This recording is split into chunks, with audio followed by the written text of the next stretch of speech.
తమ సమస్యలు పరిష్కరించాలంటూ అలంపూర్ గురుకుల విద్యార్థులు చేస్తున్న పాదయాత్రపై మాజీ మంత్రి హరీష్ రావు స్పందించారు. స్థానిక ఎన్నికల్లో లబ్ధి కోసం పాదయాత్ర చేయడం కాదు, గురుకుల పిల్లల పాదయాత్రపై దృష్టి సారించాలని కాంగ్రెస్ కు చురకలంటించారు.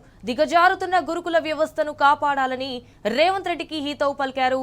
అయితే ప్రశ్నించిన వారిపై ప్రతిపక్షాలపై జూలుం ప్రదర్శించే రేవంత్ రెడ్డి ఈ గురుకుల విద్యార్థులకు ఏమని సమాధానం చెప్తావని ప్రశ్నించారు హరీష్ రావు. అయితే పాలన గాలి కుదిలేసి అనునిత్యం రాజకీయాలు చేసే రేవంత్ రెడ్డికి కాంగ్రెస్ పార్టీకి గురుకుల విద్యార్థుల గోస కనిపించకపోవడం అమానవీయమన్నారు. తరగతి గదుల్లో ఉండాల్సిన భావి భారత విద్యార్థులను నడి రోడ్డెక్కించిన దుర్మార్గ చరిత్ర ఈ కాంగ్రెస్ ప్రభుత్వానిదని మండిపడ్డారు. అయితే చదువుకోవాల్సిన పిల్లలను పట్టెడన్నం కోసం, తాగునీళ్ల కోసం పాదయాత్రలు చేసే దుస్థితి కల్పించింది నీ అసమర్థ పాలన అని రేవంత్ రెడ్డిపై మండిపడ్డారు హరీష్ రావు.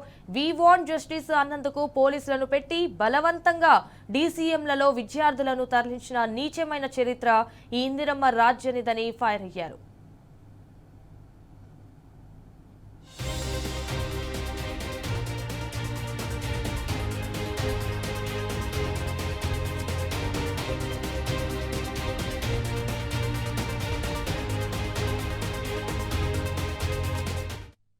గురుకులాల్లో ఫుడ్ పాయిజన్లు సమస్యలపై జాతీయ మానవ హక్కుల కమిషన్ నివేదిక అడిగిన ప్రభుత్వంలో చలనం కలుగదా అని నిలదీశారు. ఇటు రేవంత్ రెడ్డి ఇప్పటికైనా కళ్ళు తెరిచి మీ పాలనలో రోజు రోజుకి పతనమవుతున్న గురుకుల వ్యవస్థను గాడిన పెట్టాలని సూచించారు.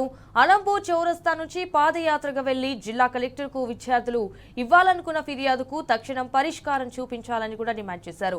అయితే స్థానిక ఎన్నికల్లో లబ్ధి కోసం మరోసారి పాదయాత్ర డ్రామాలు మొదలు పెడుతున్న కాంగ్రెస్ పార్టీ గురుకుల విద్యార్థులు చేస్తున్న పాదయాత్రల మీద ముందు దృష్టి సారించాలని ఏఐసీసీ ఇన్ఛార్జ్ మీనాక్షి నటరాజన్ కు సూచించారు హరీష్ రావు.